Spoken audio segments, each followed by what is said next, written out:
कृषि आधारित जिला होने के बावजूद बैतूल में कृषि से जुड़े उद्योगों का न होना बेहद दुर्भाग्यजनक है। ये कहना है बैतूल के कांग्रेस विधायक निलय डांगा का, जिनका कहना है कि बीजेपी विकास के नाम पर सिर्फ लोगों को गुमराह करने का काम करती है, राजनीति करती है। निलय डांगा से खास बातचीत की हमारे संवाददाता कुमार संदीप ने।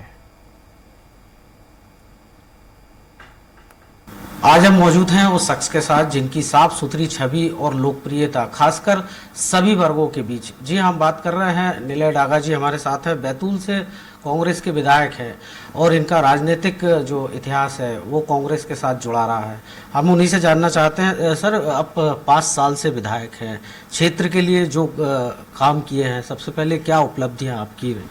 सबसे पहले तो हमने कमलनाथ जी ने पानी का अधिकार का कानून लाया था और उस कानून के तहत कि हर घर को पानी मिलना चाहिए, तो हमने और पीएचई मंत्री सुखदेव पांसे जी ने मिलकर वहाँ बैतूल विधानसभा, मुल्ताई विधानसभा और कुछ भाग भैंसदेई विधानसभा का समूह नल जल योजना हम लोग ने सैंक्शन करवाई थी। लगभग 805 करोड़ रुपए की ये समूह नल जल योजना है जो मेंढा डैम और गोगरी डैम से पानी दिया जाएगा और गाड़ा डैम से पानी दिया जाएगा। समूह नल जल योजना जिसमें लोगों को रोज पानी मिलेगा। दूसरी हमारे बैतूल विधानसभा में एक सापना डैम है, जिससे जो सबसे पुराना डैम है हमारे यहाँ, उसकी नहर की लाइनिंग की डिमांड थी वहाँ के क्षेत्र के किसानों की, जिसके 8.5 करोड़ रुपए की उसकी नहर की लाइनिंग का काम हम लोग ने स्वीकृत कराया है हमने, और काम चालू है उसका। और क्षेत्र के किसान उससे बहुत खुश भी हैं क्योंकि काफ़ी सालों से उस पुरानी नहर थी और फूट फेल हो गई थी, तो वो काम होने से क्षेत्र के किसानों में खुशहाली आएगी और उनकी उपज बढ़ेगी।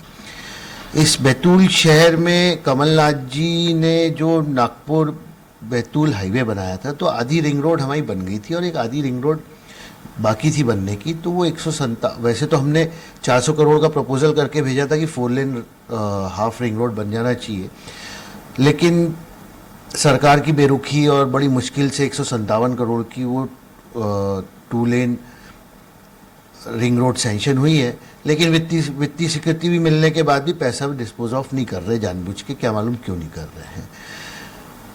जल जीवन मिशन के थ्रू कम से कम हम लोगों ने 68 करोड़ रुपए की नल जल योजनाएं अलग अलग सैंक्शन कराई है। और क्षेत्र में जहाँ जहाँ जो काम हमने बोला था कि हम ये करवा के देंगे, वो 90% काम हम करवा चुके।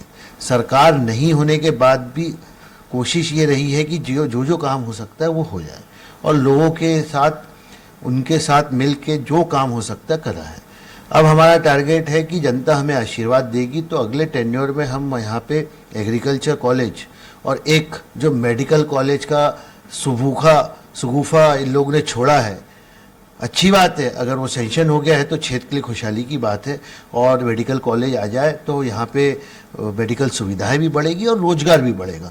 ऐसा एक एग्रीकल्चर कॉलेज जिसके लिए बैतूल बाजार में 55 एकड़ ज़मीन वहाँ छूटी हुई है, वहाँ कृषि विज्ञान केंद्र है, वहाँ हमारे को एग्रीकल्चर कॉलेज लाना है क्योंकि हमारा जिला कृषि प्रधान जिला है, तो यहाँ पे एग्रीकल्चर कॉलेज होना चाहिए। है आपके बीजेपी झूठ बोलने में माहिर पार्टी है, लेकिन अब जनता गुमराह नहीं होगी। ये तय हो गया है, मन जनता ने बना लिया है कि बीजेपी को इस प्रदेश से हटाना है और बैतूल जिले से बीजेपी 5 सीट हारेगी।